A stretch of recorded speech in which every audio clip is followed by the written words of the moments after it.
can't seem to find it. Well, I'd appreciate it if you keep looking, okay? Oh, yeah. Hi, Pete. Hi, how you doing? Have you met him yet? Met who, Alice? I won't spoil it for you. Mr. Kaufman in? Yeah, Mr. Dixon, go right on in. Well, your record certainly is very good. I don't think you have any problem adjusting. Neither do I. Come in. Pete, I'd like you to meet Marshall Leeds. Mr. Dixon will be teaching you history. Hello, how are you doing?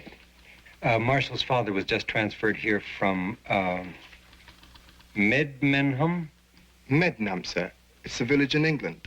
Quite a famous place, really, because of the scandal there. I mean about the mad monks and that business about the Hellfire Club and so on. Wasn't that quite a while ago? 200 years. Well, I hope you enjoy it here. Oh, I'm sure I shall. I simply hope I fit in. Oh, you will. Well, come on, we have to discuss your schedule and a few other things before you go to class. Okay, ma'am. See you in class. Thank you, sir. Good luck. He seems more mature than most of our kids. Still, it's kind of fun to hear that accent coming out of him, isn't it? Yeah. Look, I want to talk to you, but let's walk. Every time I sit in this office, I feel like I'm missing all the action. Principals don't need offices. The school board should just give us each a pair of roller skates. I just kind of wanted you to keep a special eye on Jason's project. The auction? Yeah. Okay, but why? Well, this is the first time Jason's ever kind of originated and ran a whole project like this himself, you know? Oh, he can handle it. He's matured quite a bit lately. I agree. I'm just a little anxious about the school breakfast fund. Well, if it's handled right, it could raise a lot of money. Well, that's my point, you see. I'd like us to raise every dime that we can. I suspect most of the kids in that particular grammar school don't get too much breakfast most days. Okay. I'll keep my eye on it, and who knows, maybe we can make an annual event out of it. That's what Jason already asked me. What'd you say? Oh, my, I just gave him the principal's standard answer. Which was? Maybe. Mr. Dixon, Marshall will be with you this period. Well, thank you, Miss McIntyre. See you later. Class, this is Marshall Leeds. He's a transfer student. Marshall, there's an extra seat there. Make yourself at home. Okay, getting back to the subject. First duty of a politician is to get himself elected. I think any politician who takes that attitude deserves not to be elected to anything. Like Jason says, they tell the people what they want to hear. Promises, promises. Marshall, do you have any comment on that? Well, of course, the head of our government is a queen, and she has no need to solicit votes. But I must say that any number of our politicians are hardly above the sort of badinage you mentioned. Are you putting this on? Putting you on? Oh, you mean sending you up? That's what he was doing, sending us up. Okay, class dismissed.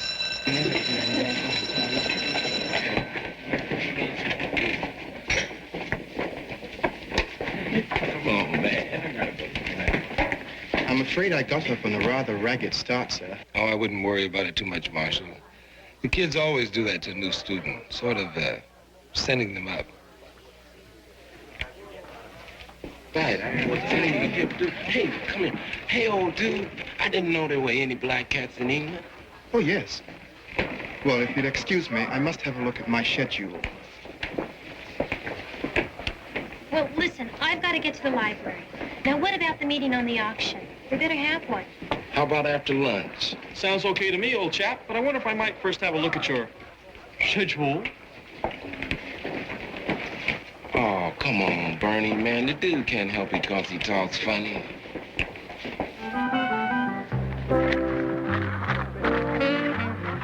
Hello.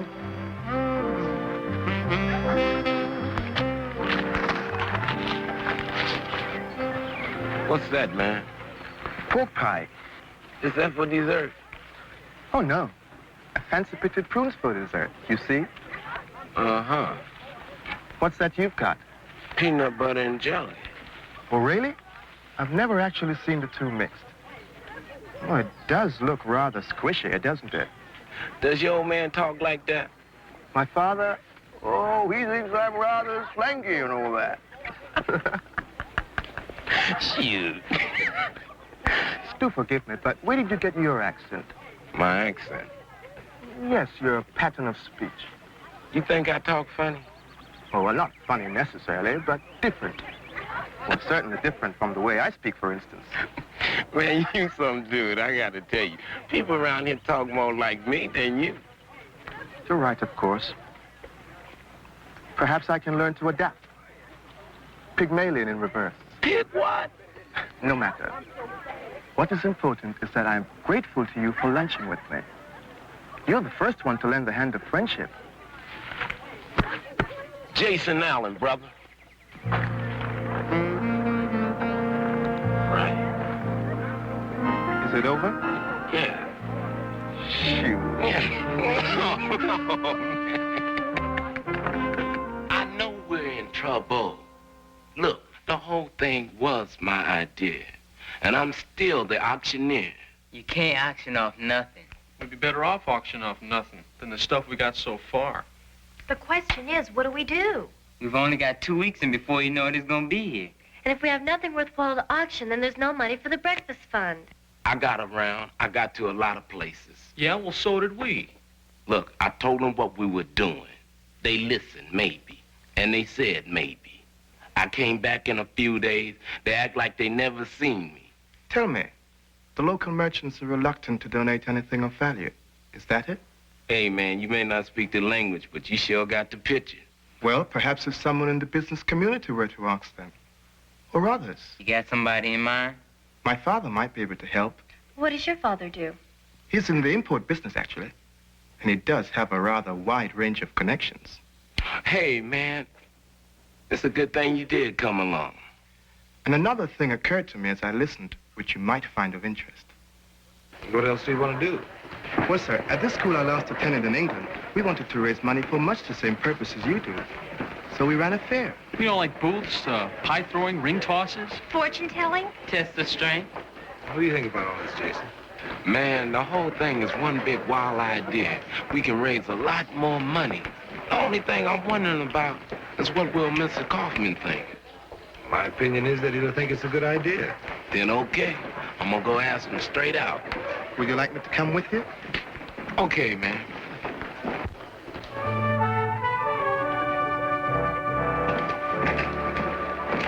Hey, Bernie, where you been, man? Let's go to lunch. I've been in the meeting, man. Where you been? Ain't nobody told me about no meeting. Gee, Jason, as Marshall'd say, with all those double negatives, no wonder you didn't know there was a meeting. Listen, Bernie, man. Hey, listen, I'm sorry, man. I thought you knew about the meeting. No way, man. Okay, hey, I can't have lunch with you anyway. I have lunch with Marshall. See you later. Oh.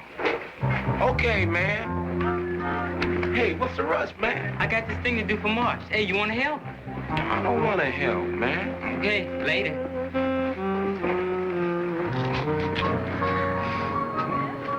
Well, they say an ant can carry 25 times his own weight. You know, I had some reservations when they asked me for a full-fledged fair, but I'm beginning to think this thing's going to be a big success. Marshall's made a big difference. His father's made a big difference. I'm really impressed. You do any bidding? Maybe. See you around.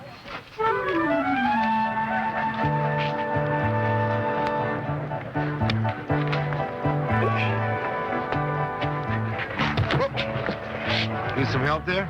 No, I got it. I don't need no help. How's it going? It's going fine. Don't it look like it's going fine? Yeah, it looks like it's going just great, Jason. Then that's how it's going, Mr. Dixon. Great. Hi, Pete. Hi. How's it going? Better for some than for others? Now, what does that mean? Jason. Somehow he's wound up on the outside of the fair instead of the center of it. Oh, boy, I think that somehow is Marshall Leeds. Well, that's not fair. It was Jason's idea to help with the breakfast fund in the first place. It's very important to him. May not be fair, but that's the way it's going. Yeah, I saw some of the kids on that committee yesterday, and all I heard was Marshall this, Marshall that. That's not good for Jason. No, but it certainly is good for the fair. Can't argue with that. Do you think Jason can do it? I mean, has he ever auctioned anything off before? Gee, I don't know. We have a lot of really great things now, and the whole idea is to make the most money we can. Well, who else could do it? How about Marshall? Maybe.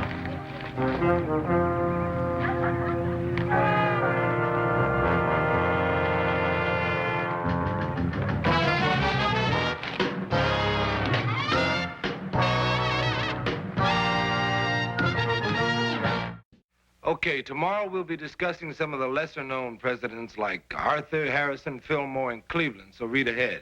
There's a perfectly marvelous story about Cleveland, but you've probably heard it. Oh, what is it? How he got stuck in a tub. I never heard that.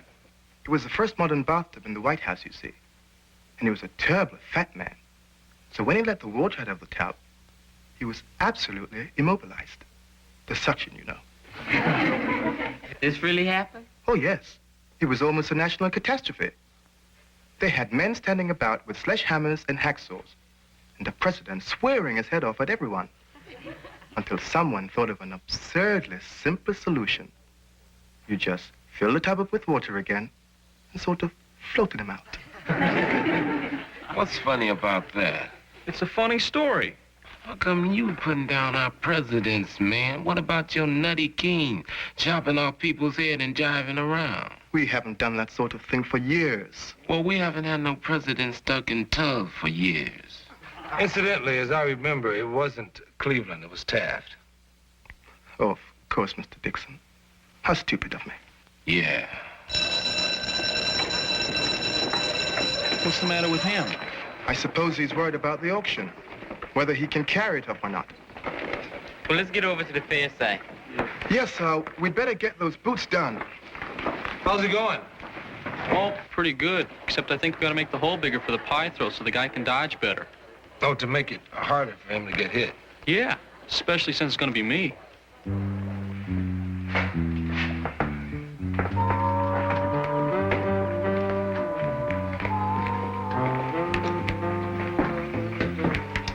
Jason? Mr. Dixon. We're not working on the booths. I don't know. I'm not interested like I was. Not, huh? No. I mean, it's not such a big deal. A bunch of kids get together. So what? Jason, how can you say so what to raising money for the breakfast fund? It's too important. Yeah, I know. And it should be fun. Especially if you're going to raise the money by auction and you're going to be the auctioneer. Maybe I will and maybe I won't. Depends on how I feel. Remember, you're the one who got the ball rolling in the first place. It's a lot bigger ball now, Mr. Dixon. I think that's right. Oh, yeah. Lift it up. Oh, Jason, come to lend a hand? What do you think? Since you weren't here yesterday, I didn't know. Well, I'm here today. Good. We still have a lot to do, and tomorrow is the day. I know. I picked the date before you came. Yes? What are you doing? Revising the order of the boots.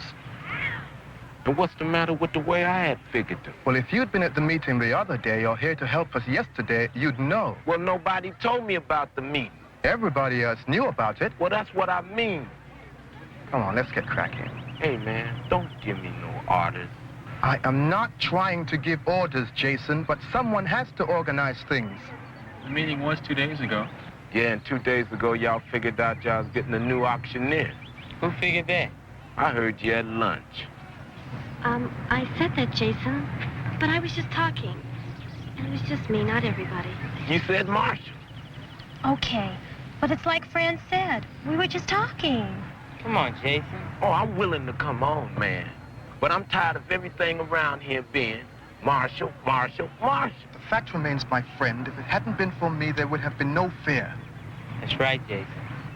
There wouldn't have even been an auction. No one would pay a farthing for the curiosities you had collected. Look here, my man. Since you're such a big deal, you run the fair, man. You be the auctioneer. Don't count on me, because I'm split.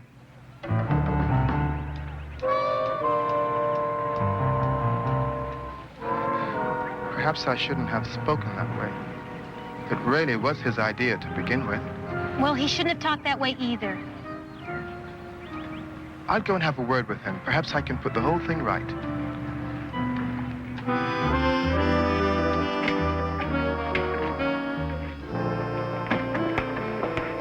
Jason, you're making much more to this than need be. Man, first you telling me what to do, now you trying to tell me how to feel, man. I know how I feel. But I know how you feel, too.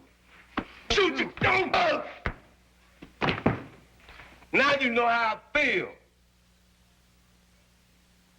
You see, Jason has it in his mind that Marshall tried to do this whole thing deliberately. I mean, turn all of his friends against him and take the job of auctioneer. Do you think that's true? No, not entirely. I think Marshall is just trying to make it with the kids. Well, regardless of the reasons, we can't have mayhem around here. Look, Pete, I don't want to make a big official inquiry into this thing. I'd appreciate it if you just kind of look into it for me, huh? Okay. You gonna talk to Jason? I don't think Jason is the one to talk to. Of course I wanted to fit in. I made no secret of that right from the very beginning. But Jason had no right to hit me. None at all. True. He had no right, but he did have provocation. I made no attempt to come between him and his friends. They have minds of their own. Yes, they do. Jason wasn't able to carry on with the fair, and I was. That's not my fault. Why do you think you were able to carry on with the fair? In part because of my father's help. But I made no secret of that either. All right. In part because I've got a certain flair for these things, a certain ability. You're a good executive. And also your background had a lot to do with it. My background? Yes. Where you lived, how you lived. Certain social advantages that other kids didn't have. Agreed. You see, Jason is the person who saw a need for something to be done. Yes, he did. Now, which is more important? The person who initiates a project or the person who carries it out? Neither is more important. That's my point. Because somewhere along the way, Jason got lost in the shuffle. Now, I know him. He's a warm, sensitive human being. Well, he did hold out the initial hand to me. Right. What you're saying is, perhaps I should have been a little more sensitive. Perhaps I should have had less concern of my own position and more for Jason's. Perhaps. So, under the circumstances, the only honorable course of action for me is to withdraw from the fair. Why should you withdraw? You worked hard on the fair. I prefer it. Well, maybe, but this... I think it's important to give credit where credit is due. And I don't think any of us, or rather, let me speak for myself, I don't think I gave Jason his just due. Well, why don't you just go talk to Jason and settle this thing between you? I don't quite know what I could say to him at this point. And you are his friends.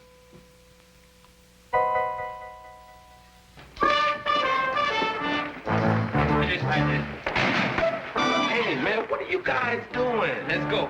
Where? Don't ask any questions. Why? That's a question. Hey, man, look, what do you got? Where am I going? You're going, we're moving in the right direction. Hey, look, I ain't going to no fair. Listen, we're not taking you to the fair. We just want to show you something. Right.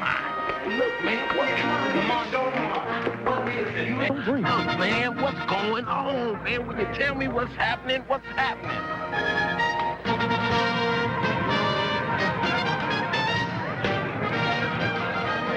I don't know if I like it, man. Why not? I mean, what if the whole thing's a bust?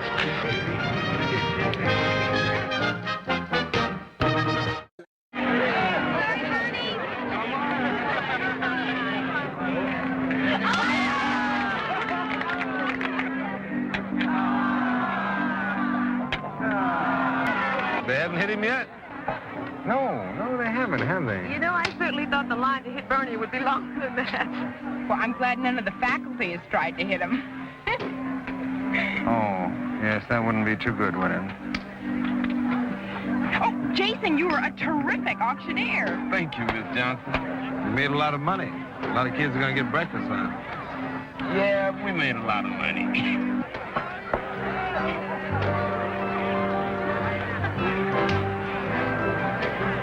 Hey, man. Let's go to even, shall we? Cool.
How many of you read a newspaper this morning?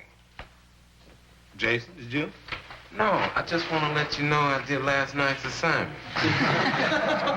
Well, right now I'm not interested in last night's assignment. Man, that's just my luck. When I do it, you ain't interested. You're going to be interested tomorrow in today's assignment. That you'll find out tomorrow. Now, if you people don't read the newspaper, how do you know what's going on in the world?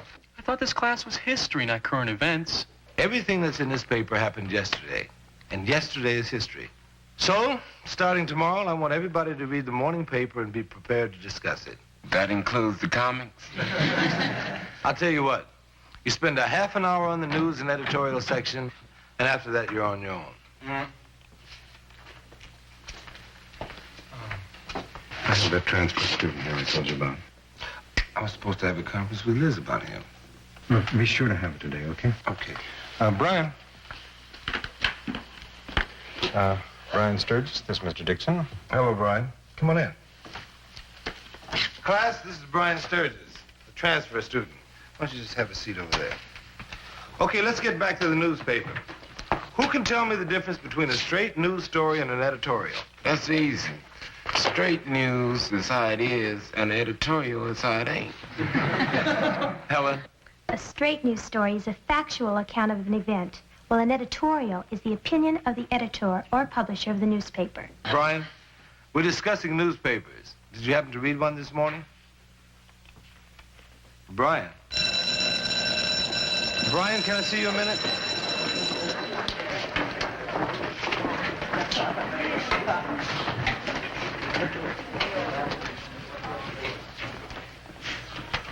What school did you transfer from? Can you hear me? Did you take history at your other school? What were you studying? Okay,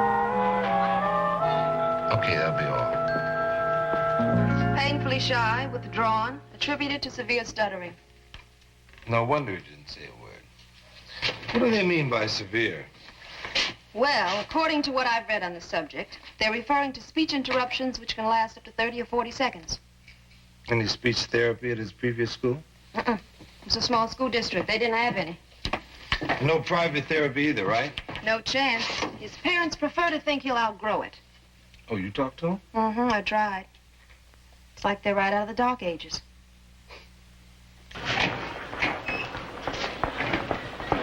Oh, Brian? Can I talk to you a minute?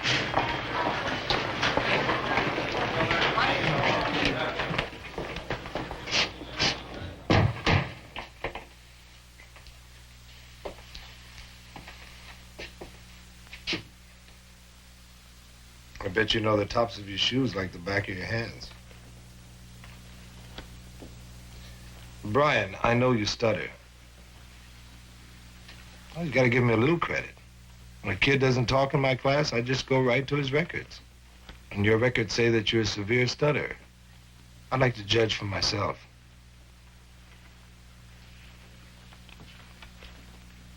This satisfy your curiosity? Okay, you got a handicap. But as far as I'm concerned, keeping your mouth shut is not the way to handle it.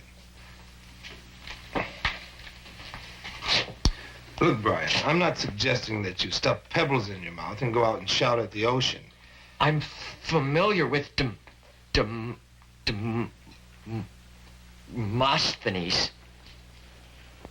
I figured you were.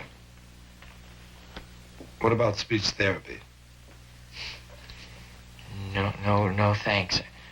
I tried that once. The guy just told me that I didn't have to stutter if I didn't want to.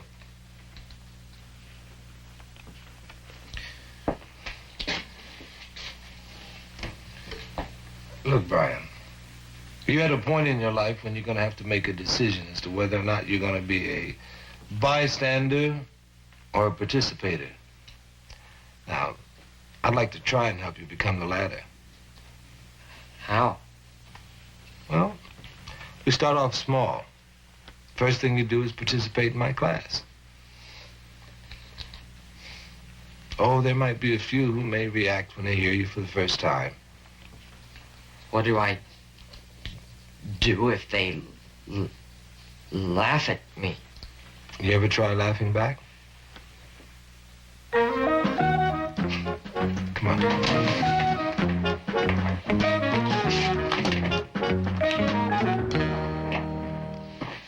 Let's dig into history.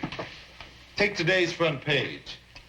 I'm sure that you noticed that each story had a byline written by a particular reporter, and others were by AP, UPI, and Reuters. What's that all about? Brian?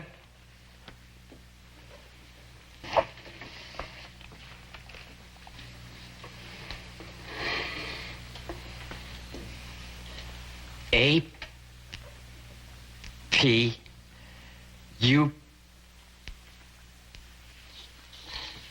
UPI, and Reuters are press services. Newspapers.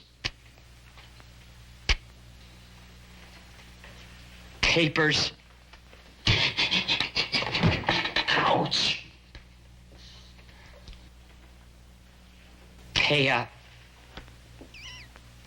fee to them and are supplied with news stories.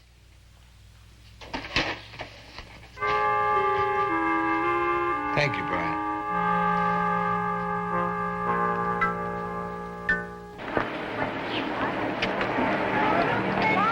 Hi, mind if I join you? Sure. Please do.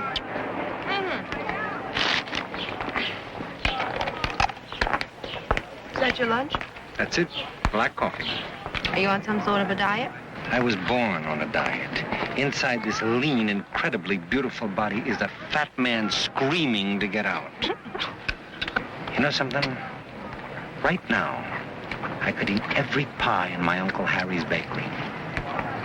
Let's change the subject. Oh, hey, how's Brian Sturgis doing?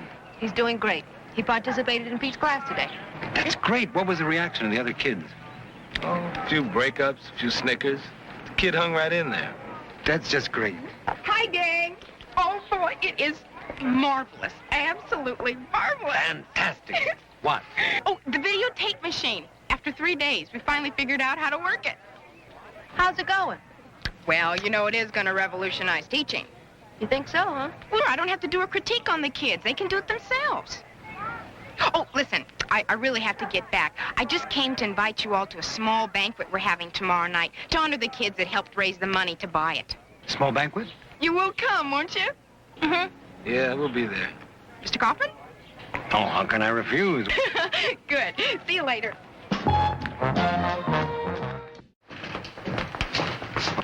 How's everything going?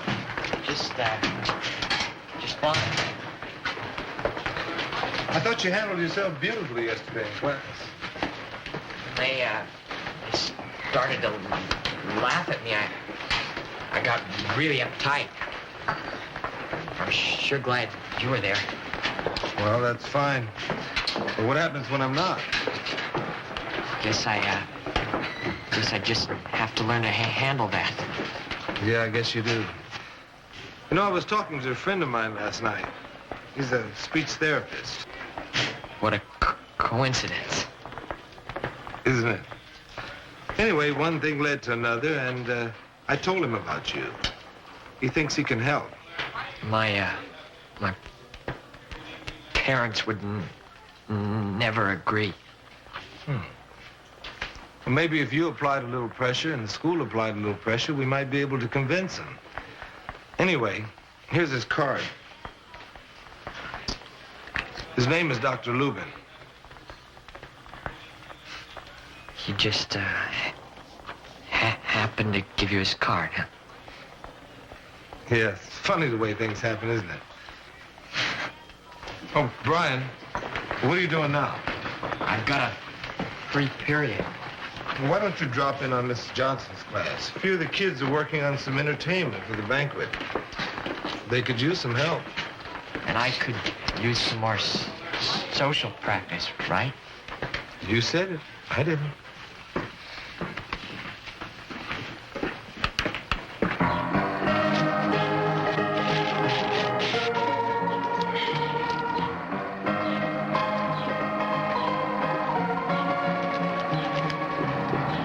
Shoot.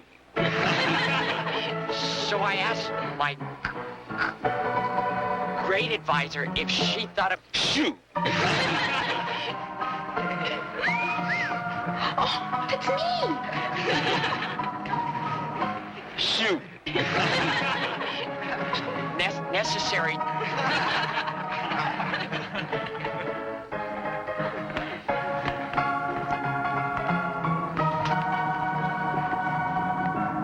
Shoot.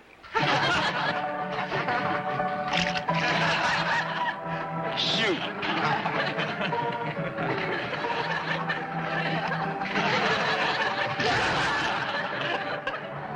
If she thought it was necessary to Look, take... Brian, I know I got 20 minutes invested in this story, but I gotta split the English.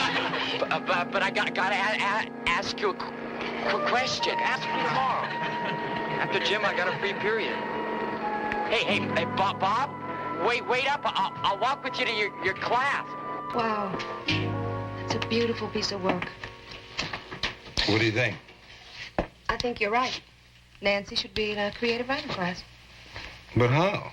I mean, she's on that 4-4 program. She doesn't have time for electives. Well, I think with talent like this, we can find the time. I don't know how yet, but I'll think of something. You have a very kind heart, Miss McIntyre. And a rough job, Mr. Dixon. Come in.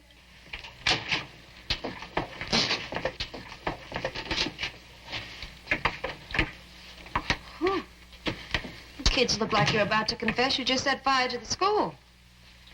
What's wrong? It's about Brian. What about Brian? Well, Mr. Dixon, we took candid shots of Brian stuttering, and we screened him, and he saw him, and he flipped, so we're sorry. You mean you taped Brian stuttering and you were going to use it as part of the entertainment? Well, how could you be so insensitive? It was just a joke. I took shots of kids doing all kinds of dumb things around school. Got a great one of Mr. Kaufman at the water fountain. I'm not interested, Mr. Kaufman. But I am concerned about Brian. But Mr. Dixon, if we didn't shoot anything on Brian, he could feel left out. This way he belongs. Don't give me that. Don't you kids know the difference between fun and ridicule? Well, you were the one who sent him down there in the first place, Mr. Dixon. Well, at that time, I had no idea what fun you had in store for him. Well, one thing's for certain. That sequence of Brian is going to be edited out of that tape. Grade advisor, if she thought it was Alice? necessary... How'd you let that happen? Take... Look, Pete, I didn't let this happen. I didn't even know about it. The kids went out on their own and shot this, and the first time I saw it was when Brian saw it. But you're the one who's responsible for that thing. You should have made sure of what they were doing. Look, I know. What can I say? I'm editing the tape now. It's a little late for that, isn't it? What else do you want me to do? You know, you're the one who sent Brian down here in the first place. But that doesn't change anything. You know, I feel as bad about this as you do. I doubt it.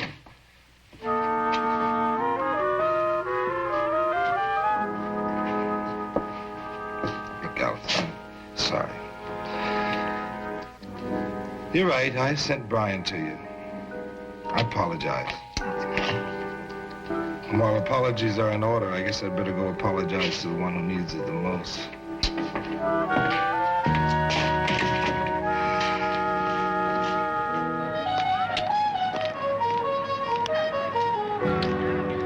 Have any of you kids seen Brian? Oh, we saw him. We tried to explain and apologize, but just bugged out. We're really sorry, Mr. Dixon. We didn't think he'd take it the way he did. I'm sure he did. I guess none of us gave it enough thought, did we? Yes, you say that as a joke. Can I have your attention, please? If you guys hold down the noise, I will hold down the speech. Works every time.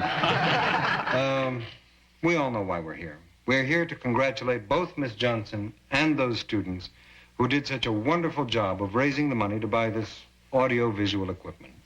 I'm very proud of you.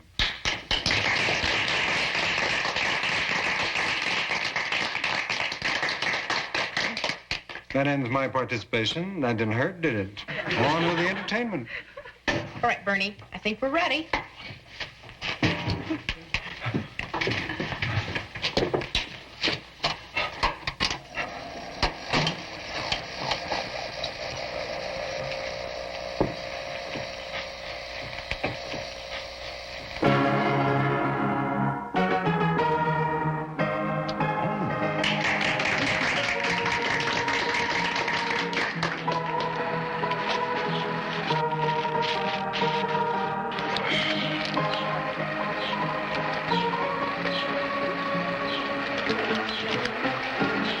Shoot. Pete, cover the machine. I'll try to turn off the sprinkler.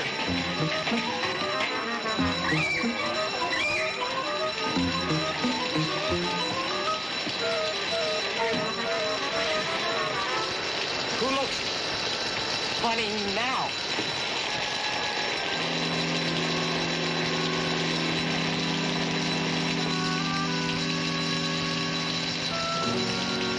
Very clever. How'd you do it, Brian? I'm a smart kid. Remember, Mr. Dixon? You're a smart kid, all right. Did you have fun? Did you get your kicks? I think it was a pretty good joke. Sure it was. You ruined the party, you got your petty revenge on some people who really meant you no harm, and you might have damaged that machine. Come in. Brian, what you just did stunk. Now, none of us are to blame for your stuttering. We might be to blame for embarrassing you. We tried to apologize, but you weren't man enough to accept our apologies. You couldn't find the words to apologize for what you did to me. Probably not, because you're too caught up in your own self-pity to hear them. What would you know about it? Do you know what it's like to just want to say good morning or tell a joke or tell some girl you like her? But you can't, because you're afraid that they'll laugh in your face or run off in the middle of a sentence. Do you know what it's like to want to make a simple phone call? Do you know what any of that's like? Because I'll be happy to give it a name, Mr. Dixon. It's called agony. It's called...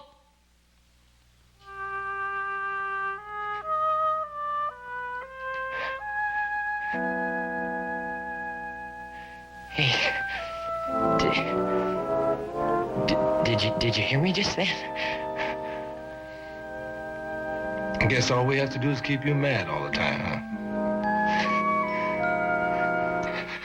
Come on.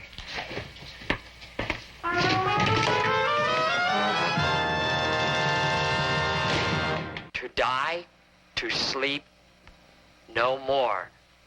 And by a sleep, to say we end the heartache and the thousand natural shocks that flesh is heir to. How about that, the first stuttering Hamlet? That's very good.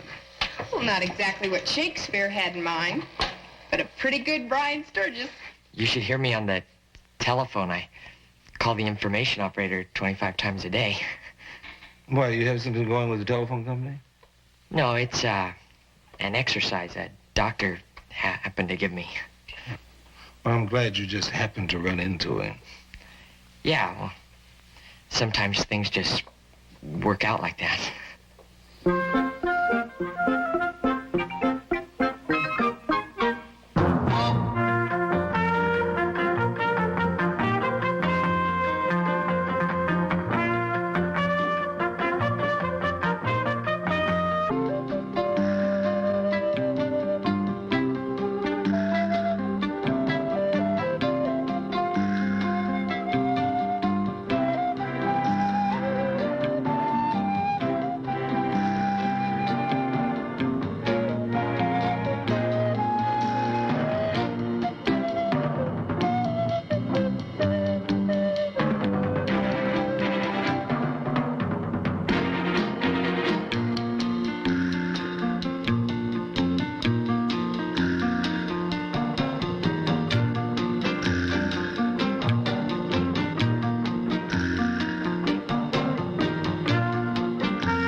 Mr. Collins? Yes, I wanted to talk to you about this plan to put a uniformed policeman on our campus. No, I know we have that, but I assure you a blue uniform will make the situation much worse, not better. Well, who do I talk to? Well, no. Now, wait a minute now, Mr. Collins. Now, I spoke to him, and he referred me to you. Now... Uh-huh. Yeah, well, when does Mr. Landry get back from his vacation? Yes. Okay, thank you. You all right? Oh, I'm wonderful. What did the doctor say? Oh, nothing much. He said I have every ailment that a human being can have and a few that only horses are supposed to get. What you got? A requisition for gym equipment. Oh, you're joking. I signed that 3 weeks ago. Yes, but they lost it downtown. Meanwhile, that form obsolesced and the new one was held up at the printers, and they want us to reapply. Well, I say if you're going to get turned down, it might as well be on the proper form. So he said, you can't call me that. And so I said, I can call you anything I want to. And then he said, who said so? And then I said, the First Amendment said so. So he said, I got him there, so he pushes me. So I pushes him back. And just then Mr. Windish comes up. And he didn't see his push, he did. He just seen mine. That's it? Yeah. Jason, let me give you a piece of advice. Don't take it to the Supreme Court. The First Amendment does not grant the right of insult. Now, you go apologize to Stanley Ladislaus and don't let me see you in my office again, yeah? Yes, sir. And if you do see me, I'll try and make it a social call.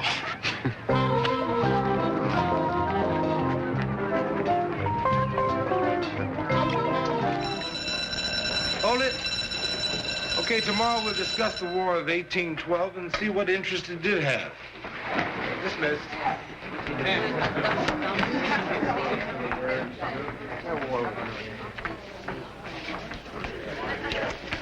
Oh, Pete. Oh, hi. You look a little tired. No sleep. I was up all night hammering out the departmental breakdown on this new budget. Pete, I'm afraid I'm going to have to tell you I'm sorry again about your new textbooks.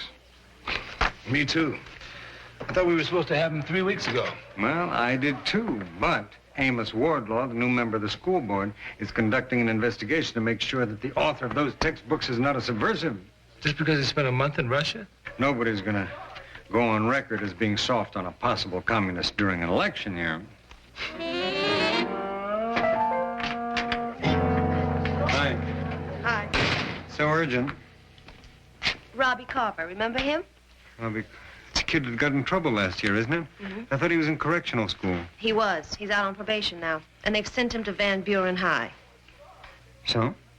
They don't usually keep kids in the same school they were in when they got in trouble. You know that. Well, they sometimes are except... Miss McIntyre. Yes, he is. Thank you. Hello. Mrs. Wheeler, yes. Oh, no.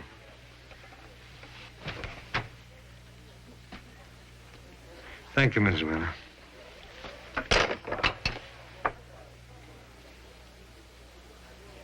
School bond was defeated. Well, we kind of expected it, didn't we? Well, I don't know. It was close. I thought maybe...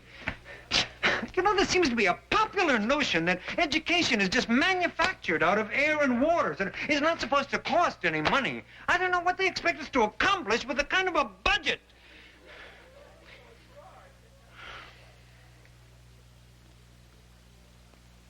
Okay. What about Robbie Carver? The boys he got in trouble with last year go to Van Buren. It's the worst possible place for him. He's terribly vulnerable. We got to try to get him back here. We just have to. Yes, I don't know that we have to. I've got reports to study, recommendations to look at. Mr. Kaufman, take my recommendation. Make your own report. Okay, see if you can get him in here tomorrow. I'll talk to him. What about right now? Robbie? Robbie, how are you? Okay, Mr. Kaufman. Nice to see you again. Good to see you, Robbie. I understand you're not too thrilled with Van Buren. Mr. Kaufman, I know I have no right to be choosy. I know it's up to me what I do with my life and all that stuff. But like if I stay at Van Buren, you see, there are these guys. I told him, Robbie. No, Robbie. They're going to be guys any place you go. I mean, I think you just have to learn to choose your friends more carefully. Oh, it's not that easy, man. Well, like, you know, I'm a big shot over there, being in correctional school. You know, they follow me around. They look up to me. What makes you think it's going to be any different here at Whitman? Because, well, I'm not much, Mr. Kaufman. I never was. Maybe in my whole life, there's only been 2 people that ever made me feel like I was somebody. Well, that's Miss McIntyre and you. If I'm gonna make it, I have to be here.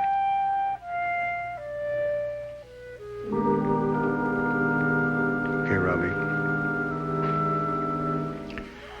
I'll make some phone calls. Hang in, I'll see what I can do. Thanks, Mr. Kaufman.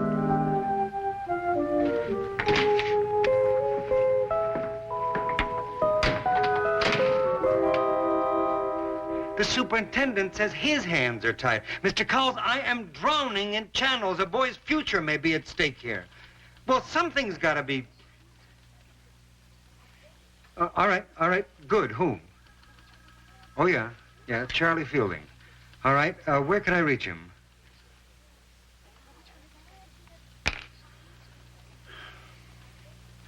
When will he be back from Washington, Mr. Cowles? Yes. Mr. Kaufman, my senior play opens in 2 weeks, and I'm really desperate for my muslin. Muslin? Yeah, you know, for the angel costumes, 14 yards. Did you forget? I'll order it today, Miss Johnson. Good. Hi. Hi. Oh, speaking of phone calls, that reminds me. I better try Fielding again. Still no action on Robbie? 14 phone calls, nothing. Oh, Mr. Kaufman, there must be another way. I mean, there must be. We can't leave that boy in that school. Miss McIntyre, what would you like me to do? Excuse me, folks, I'm sorry. Miss McIntyre, I'm sorry.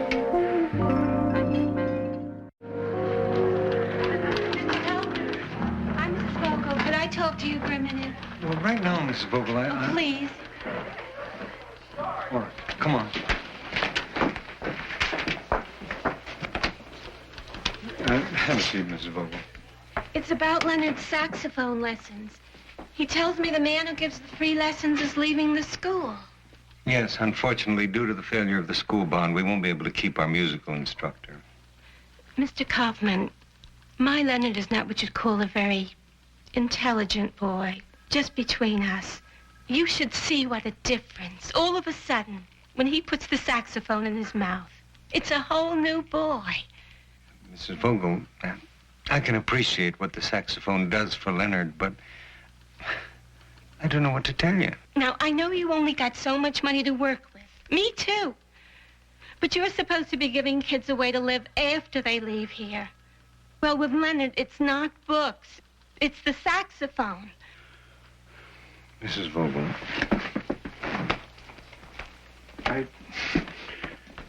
we can only hope that one of these days soon the taxpayers will vote us the money to hire back our musical instructor. Until then, I'm sorry.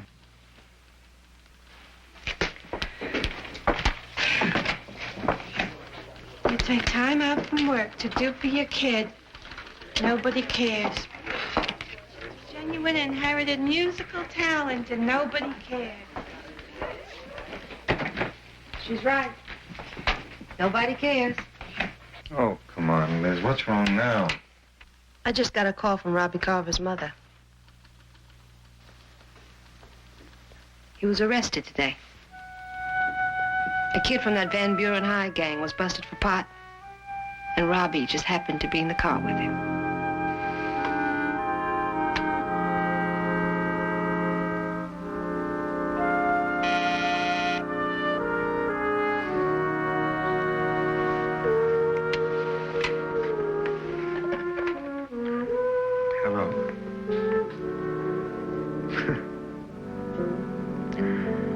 No? I don't want to speak to Mr. Fielding. Tell him it's too late.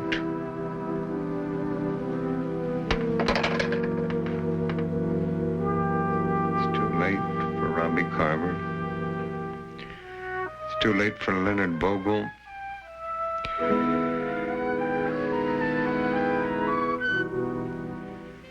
Maybe it's not too late for me. Mr. Kaufman? Hi. Hi, Mr. Kaufman. Mr. Kaufman, we heard, well, I mean... Is it true that you're splitting? Splitting? Oh, I seem to be together pretty good. Hey, Mr. Kaufman, we just want you to know we think you should think about it. Thank you, Jason. But everybody wants me to think about something that I've been thinking about for a long, long time. I'm taking a year's sabbatical. I'm tired. I need a rest. After that, we'll see.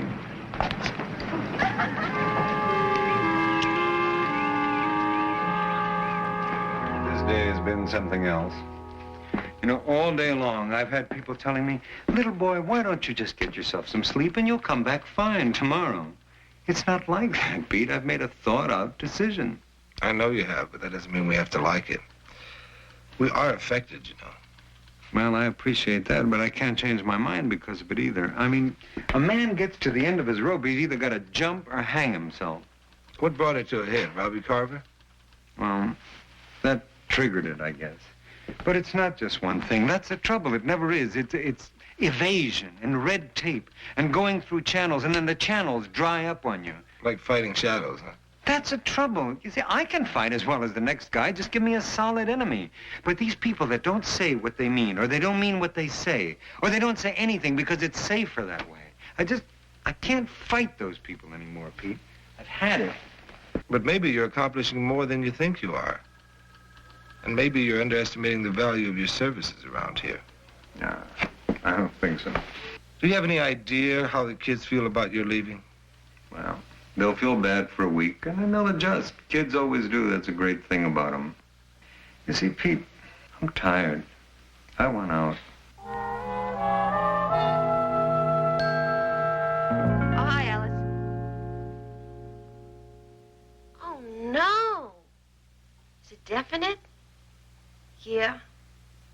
Okay. See you tomorrow. Bye. Just got some great news. Guess who Mr. Kaufman's replacement is going to be? My old buddy Casey? You should be so lucky. Paul Freebush. Yeah, well, I wonder if Mr. Kaufman knows about that yet. I'm sure he does. Why? I should think that would have some effect on his plans. Not in his state of mind. Oh, I don't believe that, Pete. How can he go knowing he's going to be replaced by a man who tells the papers that any student who refuses to cut his hair should be expelled? Well, Mr. Kaufman sees an open door after 18 years, and he's not looking back. Maybe we have to find a way to get his attention. Like what? Well, some of the students have been after me to throw a surprise farewell party for Mr. Kaufman. He won't like it. But it is a good idea. And maybe we can have a surprise guest. Why don't we invite Paul Freebush? Pete, you know how I hate amateur theatricals. This historical drama you're dragging me to better be more important than my appointment at the barber shop. You are a conscientious administrator right up to the end, aren't you? I know it.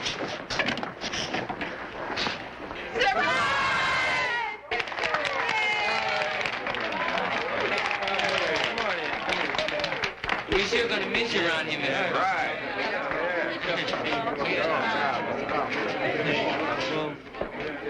Well, why do I feel like I'm on to Queen Mary? Well, my uncle gave us what he had left over from his flower shop, but we all figured you'd understand the sentiment. Thank you, Bernie. Yeah. Thank you all very much. Come on, Helen, now it's your turn. Okay. This is from all of us, Mr. Kaufman. Pam did the artwork. That's very good, Pam. Go on, Mr. Kaufman, read it. Well, we'll all remember Whitman High with memories so dear, the games we've played, the friends we've made, the growing we've done here. But of the people we'll recall, one stands above the rest. Our Mr. Kaufman, strong and tall, we'll always love the best.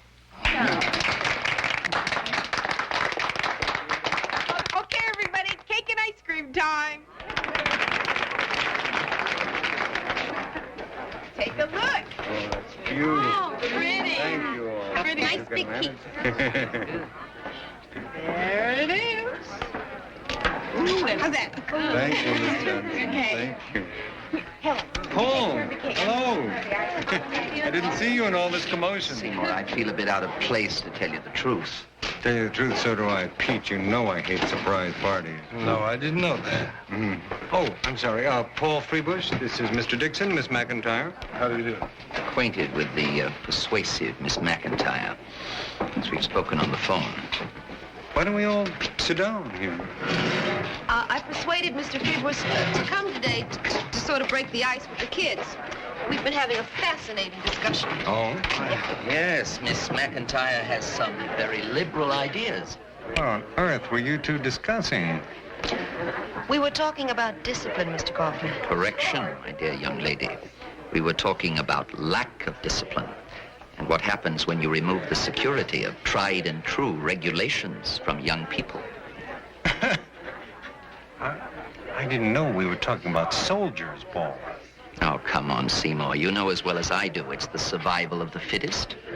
I know that some survive and some don't.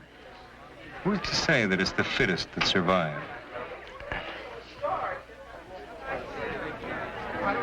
Seymour, I really believe your decision to take a sabbatical at this time is a wise one. Well, you do. Why? You sound as if you can't tell the difference between healthy apples and rotten ones. Paul, you sound like you can't tell the difference between rotten apples and human beings. In matters of discipline, there is no difference. In order to save the healthy ones, you get rid of the rotten ones. Has the thought ever occurred to you that the rotten ones need our attention as well as the others? The schools have their functions. The jails have theirs. Well, I guess the only question is, which one are we? Whoever your future husband is, Miss McIntyre, he's got himself a handful. Well, I have to leave. Nice meeting you both. Seymour, we'll be in touch. Excuse me.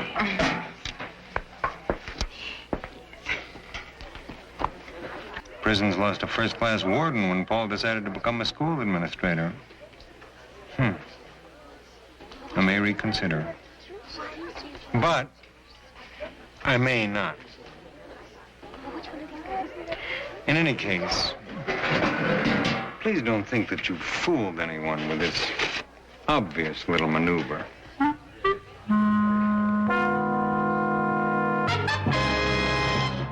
so, if it'll help, I'm volunteering to come to Sacramento at my own expense to give the Education Committee my views on the importance, on the desperate importance of these additional funds. Yours truly, etc., 3 copies. Okay? Thank you. All right. Well, Now, what are you grinning at? Just heard the word. I don't have to tell you how glad I am to it. Well, I appreciate it, especially since I still don't have your textbooks. You know, Pete, it wasn't just Freebush that decided me, although he helped.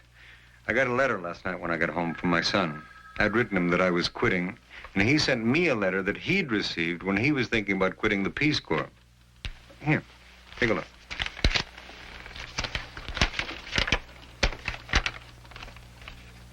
I understand you're wanting to quit the Peace Corps. I understand your disgust and frustrations with the red tape and the politics, and your feelings of impotence and uselessness. You say you are of no value, but you are wrong, because when people like you quit, they tend to be replaced by people who don't care and who don't fight. And when nobody's fighting, everybody's losing. Ask the guy who called you a bleeding heart what hope he thinks there is for the world, except in hearts that bleed. With love always. Dad? You wrote this? That'd be a lesson to you anytime you feel like giving somebody advice. You may have to eat your own words.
Man, you trying to tell me that a man can get away with murder? Happens every day. Oh, yeah, man, I forgot. Them that got bread don't get hurt. I was talking about problems in our court system, Jason. I didn't mean to imply that justice can be bought. Well, imply it, man, because it happens every day of the week.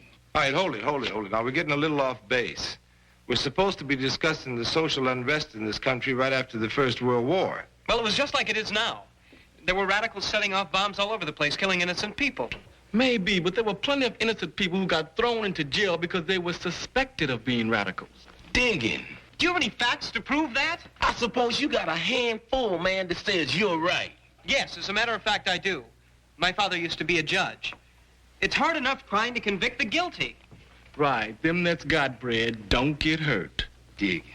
Okay, Val pointed out that right after the First World War, there were a number of bombings believed to be caused by radicals.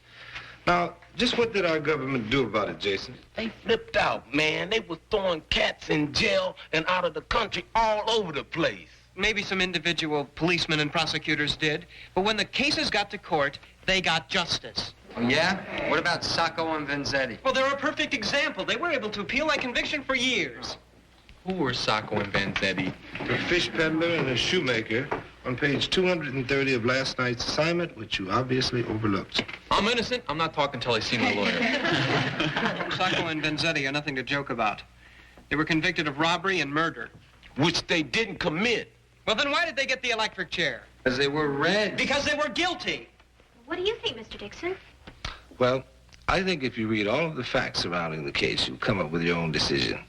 Facts can be dead, man. I just wished I was there to dig the trial in action. Hey, I got it. Why don't we do it? Do what? You know, act it out. You mean you want to retry the Sacco Vanzetti case right here in class? Right. Yeah, man, that'll be better than the textbook. Well, maybe you're right, Jason. Okay, we'll do it. Yeah, but it was so long ago. Do you think we'll be able to get enough information to conduct a fair trial? No problem. More books have been written about Sacco and Vanzetti than any other case in American history. Hold the presses. Room 222's gonna write another. I kind of like the idea. I tell you what you do. You kids do the research, hit all the high points, and reach your own verdict. I can tell where popular opinion lies. How are we going to keep it from becoming a whitewash? Oh, that'll be easy. We'll make you the prosecuting attorney. Jason, how would you like to be the defense attorney? Okay, but don't expect no Thurgood Marshall. I'll be judge. I think I'd better be the judge, Bernie. Objection sustained. Hey, Your Honor, the defense would like to postpone the case on the ground it don't know what I'm doing. Case postponed until tomorrow.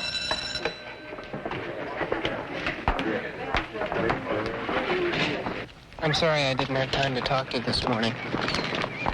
Now what's the problem? I was going to ask you the same thing. What do you mean? Well, we've known each other ever since we were little kids. But lately, it's as if we were strangers. Something wrong at home? No, nothing at all. Oh, stop it, Val. Our folks have been friends for 20 years. I hear my mom and dad whispering. There seems to be some kind of big trouble up at your place, but you just don't trust me enough to talk about it. How come you didn't go to the Honor Society meeting last week? I was busy. Your grades have dropped. You're not eligible this semester. Why won't you admit it? Why won't you mind your own business? Because I thought what happened to you was my business, and it's making me sick. Val, you're so busy pulling the wool over your own eyes that you're going blind. Oh, knock it off, Sherry. People are looking. Right, Val. Don't let anyone ever see you looking bad. The only 3 applications he's made are to Yale, Princeton, and Harvard.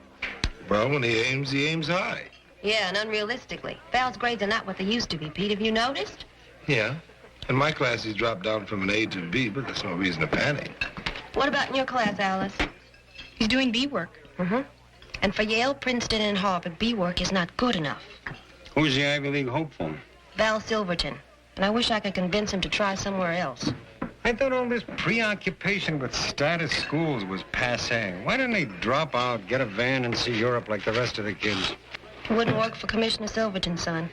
That boy is forthright, upright, and uptight. I sure hate to see a kid put himself in a pressure cooker like that. Tell me this. Do you wear glasses? Glasses? No, I don't wear glasses. Is there anything wrong with your eyesight at all? No, I see just fine. Good, very good.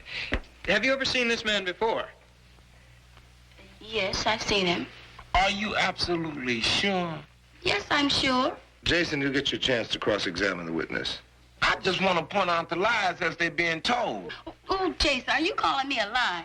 Not you, Pam, but the chick you pretended to be, she wasn't no George Washington. Mr. Sacco, why did you slink off to Mexico when other men your age were going off to war? Your Honor, I object to the word slink. It's influencing the jury in a bad way. I agree with you, Jason, but the original trial judge allowed that line of questioning. So will I. Would you please answer the question, Mr. Sacco? I went to Mexico to avoid the draft. Would you call yourself a non-violent man, Mr. Sacco? I'll say. You could also say that I was a bit of a coward. Well, then why is it that the police found a gun in your possession when you were arrested? Because I was afraid. Afraid of what? Afraid of what was happening to people like me. I mean, my friend was killed the day before I was arrested. Would you call yourself a radical, Mr. Sacco? Knew you were going to ask me that.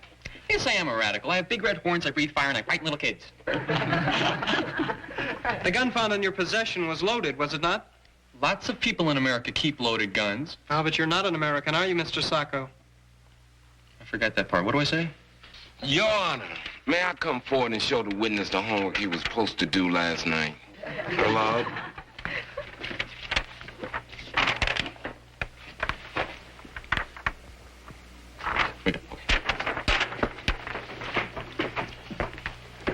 No, I'm not an American, but I love this country. If you love it so much, why did you never bother to apply for citizenship?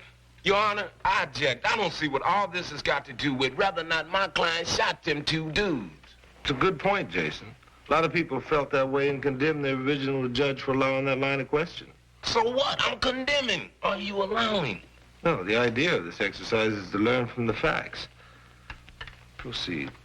Mr. Sacco, is it or is it not true that on the night of April 15th, 1920, you attempted to rob a shoe factory? No, I wasn't there. Furthermore, is it not true that meeting with resistance, you cold-bloodedly and with malice aforethought took out your pistol and shot the guard and paymaster dead? No, I didn't do it. Witnesses have sworn they saw you. It wasn't me. It was some other guy who looks like me. Yes, of course. Ladies and gentlemen, how many times have we heard those words? It wasn't me. I'm innocent. It was 6 other guys. Phony alibis. Weak excuses. Black is black and white is white, and that man is guilty. He was indicted for robbery and murder, and he wouldn't be here if there wasn't overwhelming evidence of his guilt.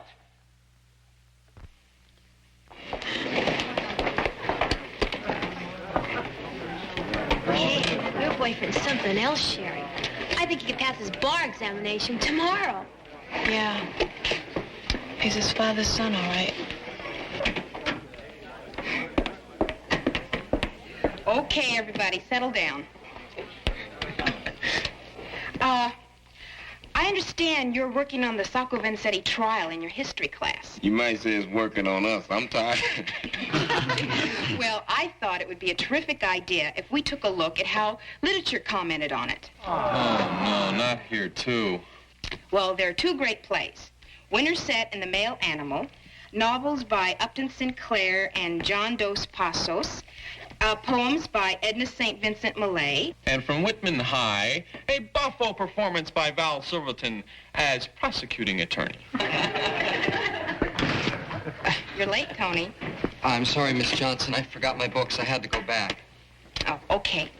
Well, let's get started. But before we get started on the trial, let's turn to page 122. Last night's assignment. May I see the paper, please?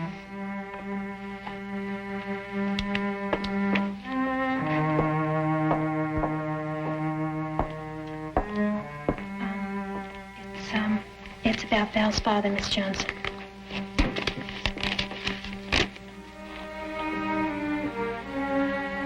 Former judge indicted. Commissioner Metzger. Commissioner Metzger in charge.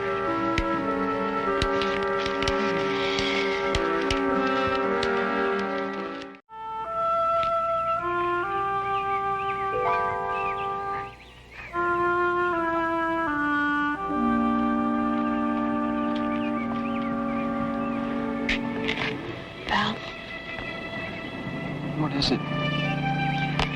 Sorry. Thank you. Hey, you want to cry or something? I wish you'd let go, Val. I won't tell anyone. Cry for that hypocrite, for that phony. Val.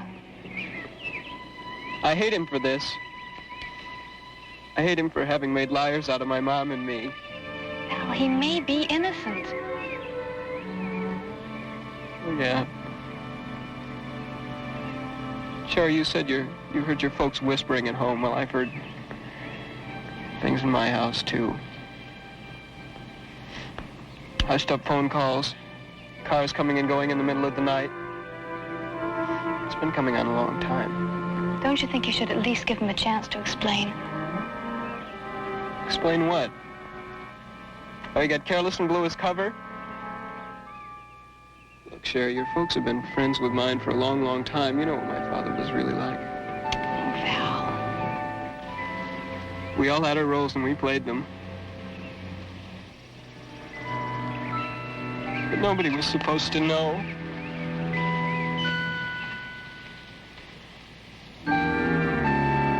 That's right, Mr. Kaufman. I'd like you to write me a letter of recommendation. Oh, I'd be happy to, Val. You kind of caught me by surprise. When was all this decided? Recently. I haven't had a word about it from Miss McIntyre. I was just on my way to see her. Val, this private school, is this your folks' idea? No, sir. It's mine. Have you even talked to them about it? I don't need to, Mr. Kaufman. I can promise you that if you write the letter, my father will write the check. Thanks.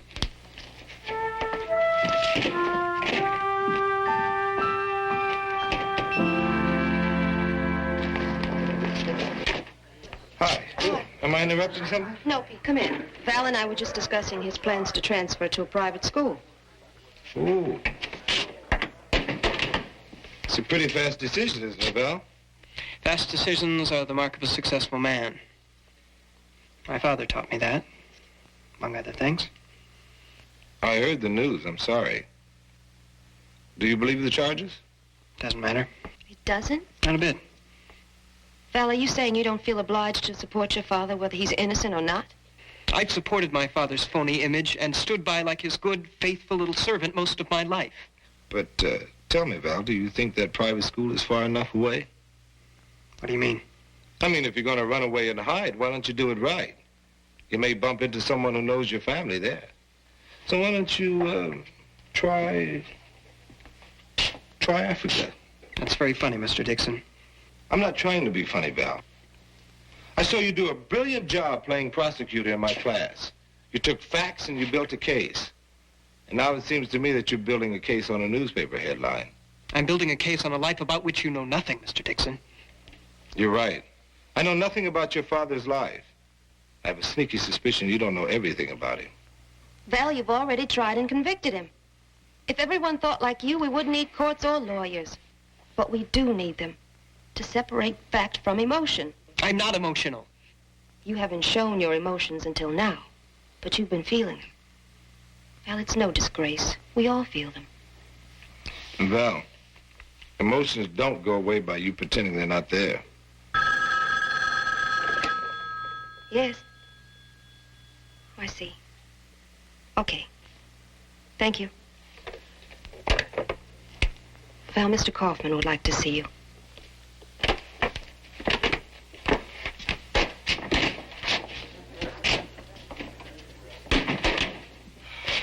What's that about? Val's father's here. Val, we're really sorry about all the trouble. Thanks. Hang in there.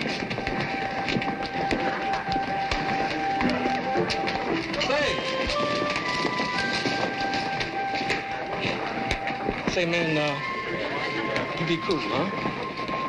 Did. Zero.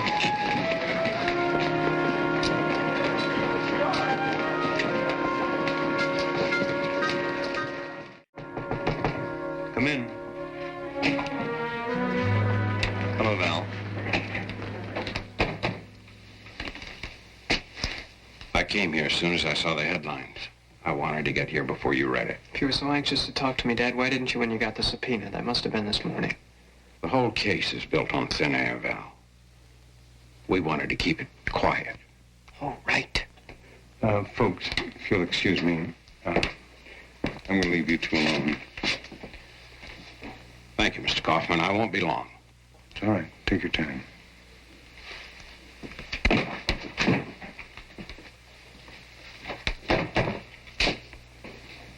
I'm innocent, Val. Oh, yeah? Why bother to tell me about it? You're my son. I care about you. You mean you care about how you look, don't you? No, I mean I care about you. And yes, your opinion of me. I want to tell you something, Val. I've watched you looking at me and judging. And I saw the disapproval in your eyes when you found out that I wasn't perfect. But I'm going to tell you something now that I should have told you then. Nobody's perfect. Nobody. And the only thing I'm guilty of is not having set you straight on that a long time ago.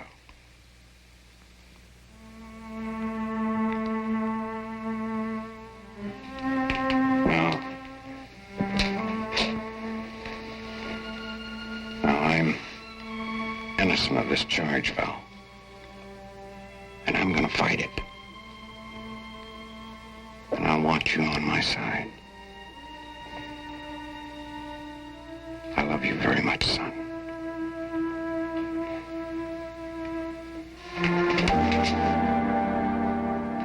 So what are we gonna do if he doesn't show up? We win by default. Hold on, this is not a baseball game.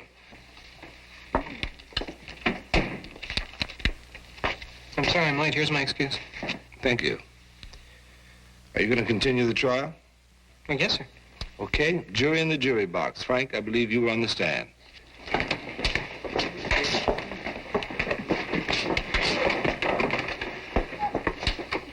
Mr. Vanzetti.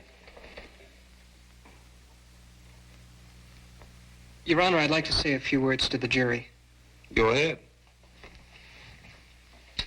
Ladies and gentlemen, I'd like to caution you about prejudicial feelings. As you all know about my father, and some of you have spoken to me, and I really appreciate that. But I don't want your feeling sorry for me to influence your decision in this case. And just for the record, my father is completely innocent. Hey, man, I thought in this country, man, innocent people don't never get in trouble. Yeah, that's what I thought. But I was wrong. I was wrong about a lot of things. Hey, I'm a free man. Right. You gonna drop the charges? Well, absolutely not. Why not? Because I don't believe your story, Mr. Vanzetti. I'd like to question you about a few of your political associations of the past few years. Objection. To what? To the fact, quote, a government which has come to value its own secrets more than the lives of its citizens has become a tyranny. Whether you call it a republic, a monarchy, or anything, unquote. Your Honor, would you please ask the defense attorney how that statement relates to anything that I'm talking about? Sure, you can ask him. Look, the fact is, man, my clients are being tried for making some uncool political move, not for doing what they're accused of doing. And it says so right here, man, and the defense attorney in here know just where it was at. Mr. Prosecutor? That particular statement was made by the defense attorney in a motion for the new trial. Oh, phew, man, that Val knows everything. So, could I talk to my colleague and make sure that we clean up this hassle before we go on to the next one? Jason? Yeah, okay. But y'all had better dig this, man. All my objections are gonna be standing by ready, willing, and able. Objections noted. Carry on, gentlemen.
she? I don't know. Ask me in 5 minutes after I propose.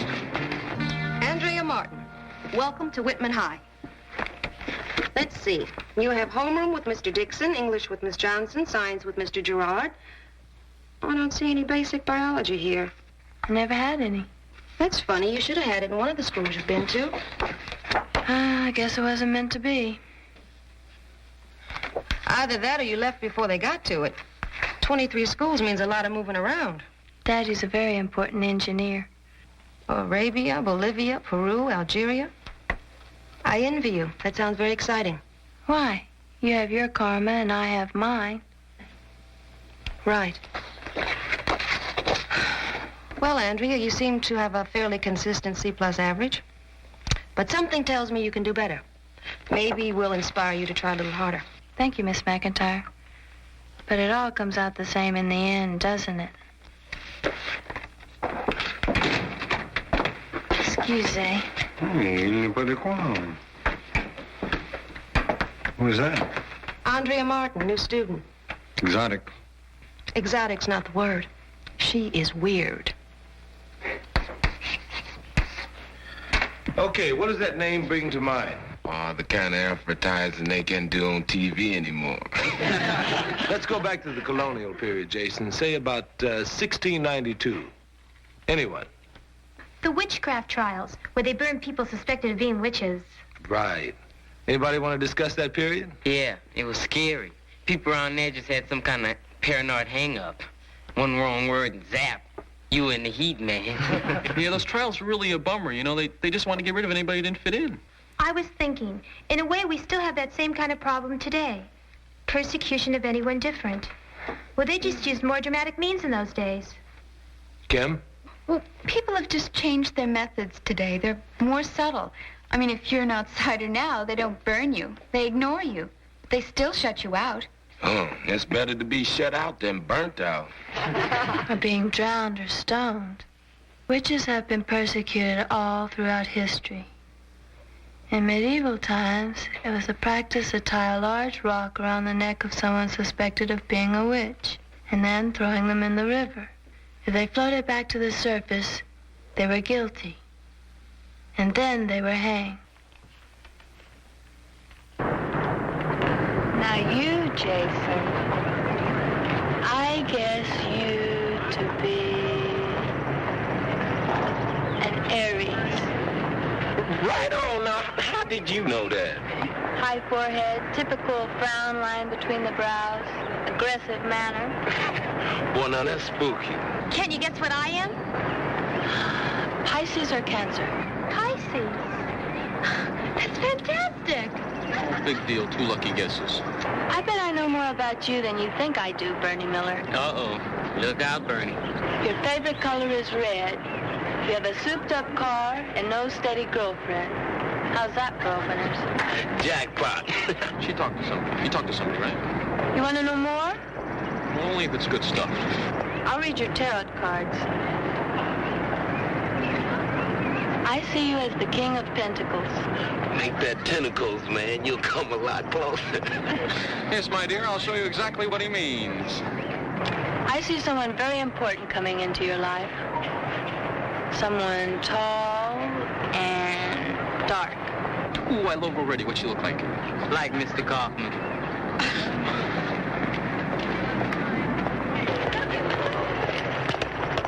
What do we got here? The Walt Whitman Gypsy Tea Room? Andrea's reading cards, Mr. Kaufman. Let her do yours. Fortune telling is not allowed on campus.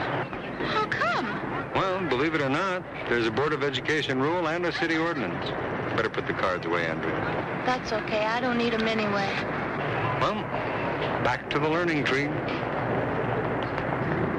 Have a nice trip, Mr. Kaufman.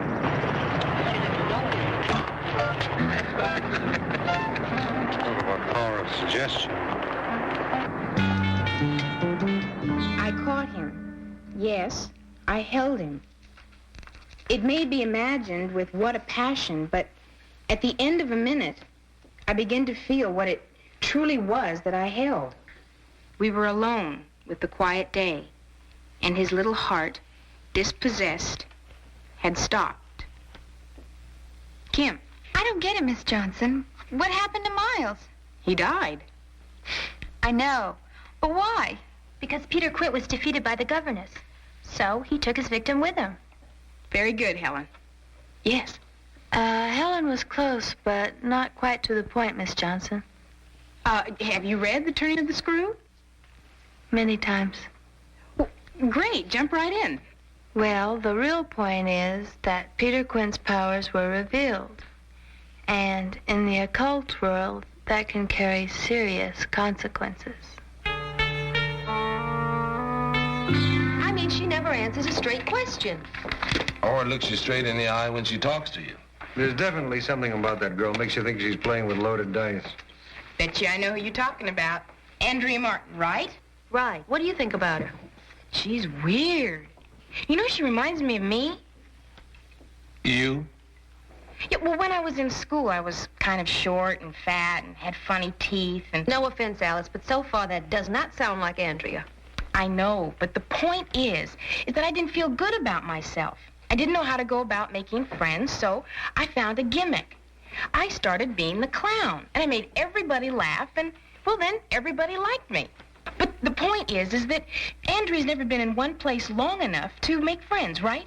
That's right. So she found a gimmick. She plays the mysterious lady. You know, Alice, I think you just helped me make a decision. I have? Mm-hmm. Mr. Kaufman, I think Andrea should take her midterms with the rest of her class. Well, she's only been here a week. Do you think it's fair to put that kind of pressure on her so soon? Yes, I do. As a matter of fact, I think it might be unfair not to. Say, what is that thing you wear around your neck anyway? It's called an amulet, Bernie. Dig it. She rubs her magic amulet, says the magic words abracadabra and zappo, straight A's. Heavy. I want a witch just like the witch that went to Walt Whitman High. Why don't you just drop it?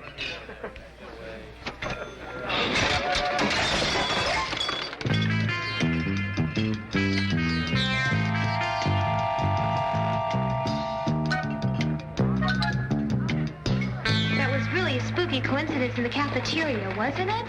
Do you think that was a coincidence, Al? Sure. Don't you? Witches don't rely on coincidence. They have powers. You really believe you're a witch? Don't ask me questions like that, Helen. The secrets must never be revealed. Well, listen, Andrea. I just wanted to say that, well, I know you're in a tough spot about midterms and everything. Kim and I have all the notes. We'd be glad to help you cram. Well, thanks for the offer, but like I said before, it won't be necessary.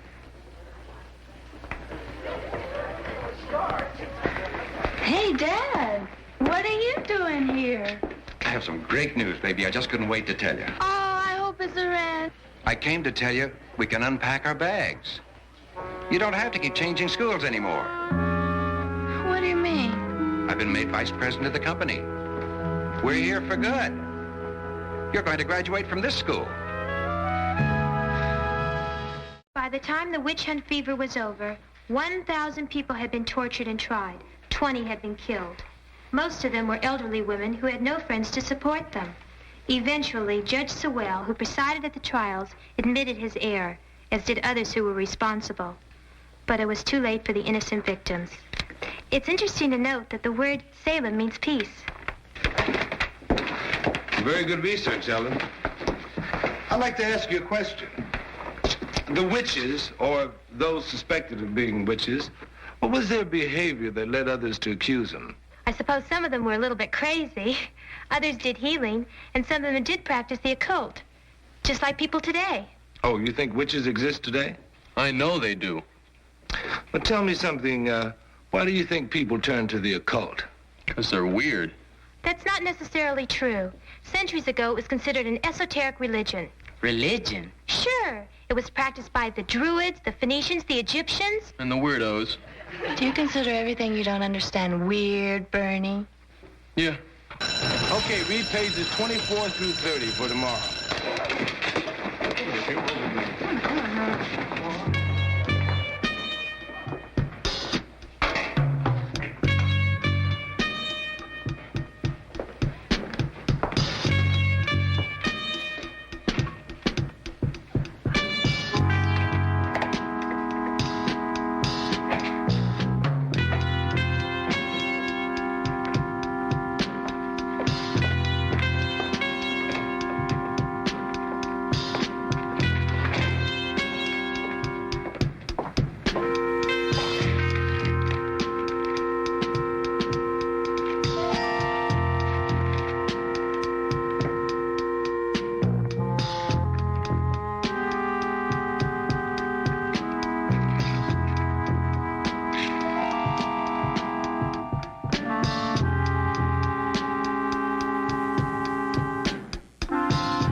teakwoods, cedar, orange citron.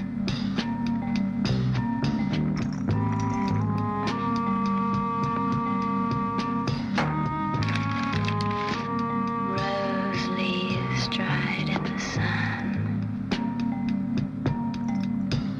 Balsam oil over all.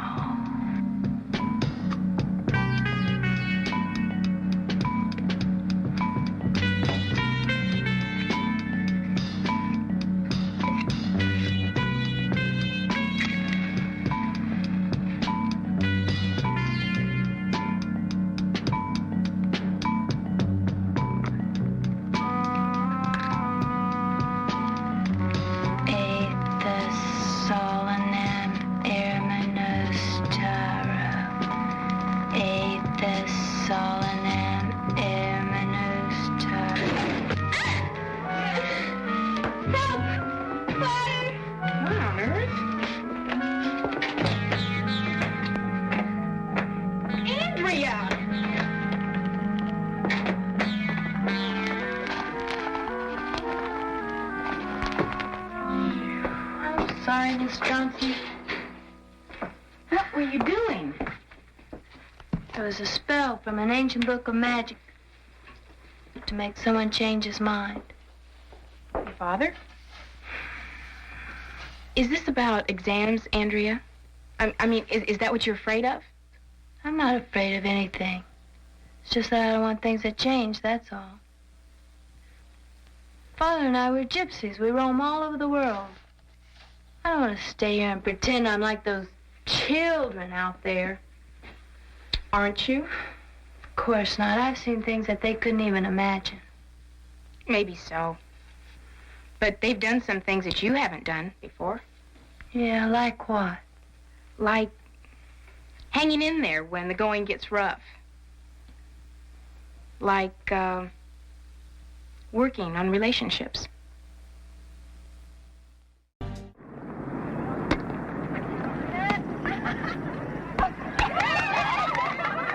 Arthur, your turn, Andrea. Do you know how? I mean, did you play volleyball at your last school? Of course. Give it the old double whammy there, Witchy Poo. She must think all she has to do is pass her hand over the ball, and it's gonna fly by itself. And if it do, you'll be surprised, won't you?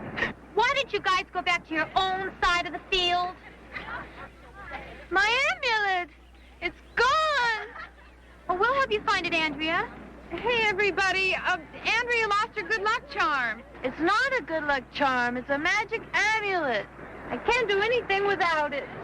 But you lost on the way to school? I don't know. I just don't know, but I have to have it. Why don't you girls go look inside the locker room? We'll cover out here. Come on. I have to have it. I have to have that amulet.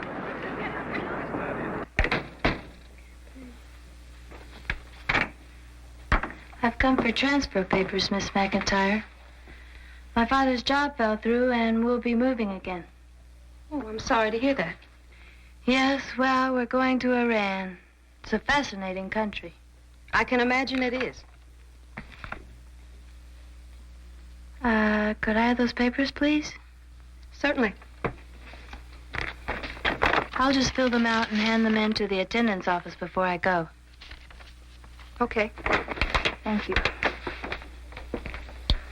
How do you plan to do it, Andrea? Do what? Well, I guess you can pretend you're leaving for school in the morning, and you can go to the park, or you can go to the movies, or you can take a ride on a bus. But what happens when your father wants to see a report card? I mean, I really can't figure how you're going to do it. We are moving, Miss McIntyre. No, Andrea, no good. I heard about your amulet being lost, and I was expecting you. I hate this office. Let's take a walk.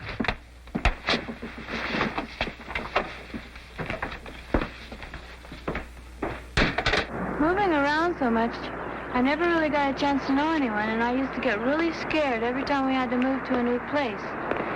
Then I met this old lady in India, and she gave me the amulet, and she put this powerful spell on it, and after that I wasn't scared anymore. Did you really believe that spell, Andrea? Yes. Well, it's not working too well for you. I mean, you tried one and you almost burned down the utility room, right? I don't know enough yet. Is that it? Or is it that you're caught in your own little trap? You know, you can experience magic without the mumbo-jumbo words and the props. I don't know what you mean. I believe any experience that really changes you is magic. Like falling in love, or like having a little child put all of his trust in you. Or like friends who suddenly show up just when you need them. Back to the salt mine. You still want those papers? As the great Eastern prophet Gibran once said, what's the use? You're on to me. You're going to be just fine. Oh, hey, Andrea. Annie Love? Wasn't it in Lost and Found? No. Hi. Hello. Don't look now, but, is that the witch of Whitman High laughing and scratching like an ordinary kid? Yes, it is. Helen, do you and Kim still want to help me cram for those midterms? Sure. Well, come on. We were just on our way to the library. Well, you two don't know anything about science. I better take over that department.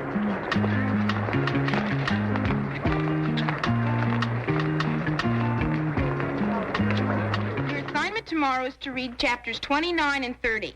Okay, see you tomorrow. Class dismissed. Hey, Bernie, how'd you do in midterm? Oh, not bad. I could have done much better, though, but didn't want to spoil the class average. That's so Bernie always looking out for the other guy.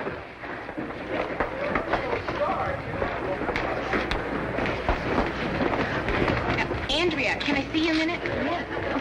I'll meet you at the lockers. Okay. Congratulations. You handed in the best written quiz I've seen all year. Nothing to it, just worked a plain old ordinary magic spell. Oh? Yeah, it's called 4 Years of Reading Turn of the Screw from Cover to Cover. That should do it. How about your other subjects? How are they coming along? Not bad, not bad. Was there anything else you want to speak to me about, Miss Johnson? Yes, come on. I think this belongs to you. My amulet? Oh, wow, you don't know how much this means to me. Where'd you find it? Under your desk. Oh, wow. Now everything's going to be just perfect. When did you find it under my desk? The day of the finals. So that's why I did so good on the tests. It was under my desk all the time. No, it wasn't. It was in my desk. I found it before you came in. You did? Well, why didn't you give it to me sooner? You were doing so great without it, and, well, I figured it was kind of important that you find that out. Oh, let me put it this way. I hardly ever do Bugs Bunny anymore. Oh, what? Wait, it's a long story. Come on. I will tell you all about it. Come on.